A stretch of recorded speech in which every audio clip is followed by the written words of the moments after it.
മക്കളെ എല്ലാവരും സുഖമായിട്ടിരിക്കുന്നു. അപ്പം കഴിഞ്ഞ ക്ലാസ്സിൽ നമ്മൾ പാലിയോളിത്തിക്കേജ്, മെസോളിത്തിക്കേജ്, നിയോളിത്തിക്കേജ് അതിൻ്റെ സവിശേഷതകൾ കാര്യങ്ങളെല്ലാം നോക്കിയിട്ടുണ്ടായിരുന്നു.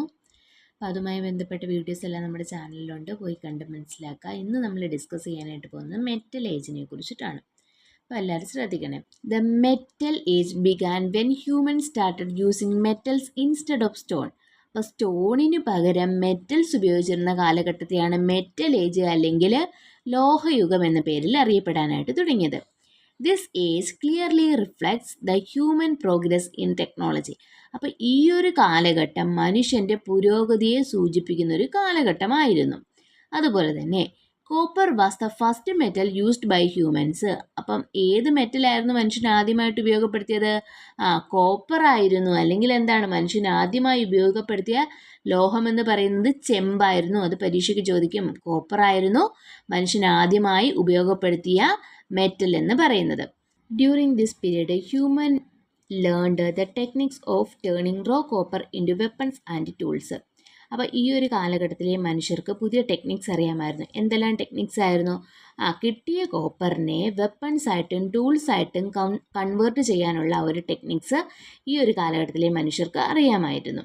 The presence of copper was found in the early agrarian village of Chadalhoik, Turkey, Cayonu, northern Syria and Ali Kosh, Iran. അപ്പം ഈ ഒരു കാലഘട്ടത്തിൽ നമുക്ക് കോപ്പറിൻ്റെ പ്രസൻസ് ലഭ്യമായിട്ടുള്ള അഗ്രേറിയൻ വില്ലേജസ് ആയിരുന്നു ചാദൽഹോയ്ക്ക്, തുർക്കിയിലെ പ്രദേശമാണ്.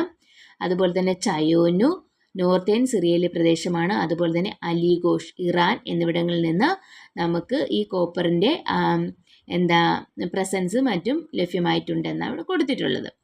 It is believed to have existed around 7000 BCE. അതുപോലെ തന്നെ ഈ ഒരു കാലഘട്ടം നിലനിന്നിട്ടുണ്ടായിരുന്ന 7000 BCയിലാണെന്നാണ് കരുതപ്പെടുന്നത്. ശ്രദ്ധിച്ചേ, what are the advantages of copper tools over stone tools? അപ്പോൾ സ്റ്റോൺ ടൂൾസിനെ വെച്ച് നോക്കുമ്പോൾ ഈ കോപ്പർ ടൂൾസിൻ്റെ മേന്മകൾ എന്തെല്ലാമായിരുന്നു?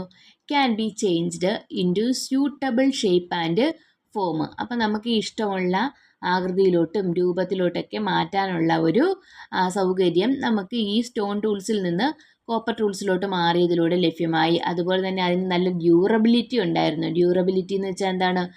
ഒരുപാട് കാലം ഇത് നിലനിൽക്കുമായിരുന്നു. പിന്നെ എന്തെല്ലാം പോയിട്ട് നമുക്ക് എഴുതാനായിട്ട് പറ്റും? നമുക്ക് റീയൂസ് ചെയ്യാനായിട്ട് പറ്റുന്ന ഒന്നായിരുന്നു ഏതെന്ന് പറയുന്ന കോപ്പർ ടൂൾസ് അല്ലേ. അപ്പോൾ റീയൂസ് ചെയ്യാനായിട്ട് പറ്റും.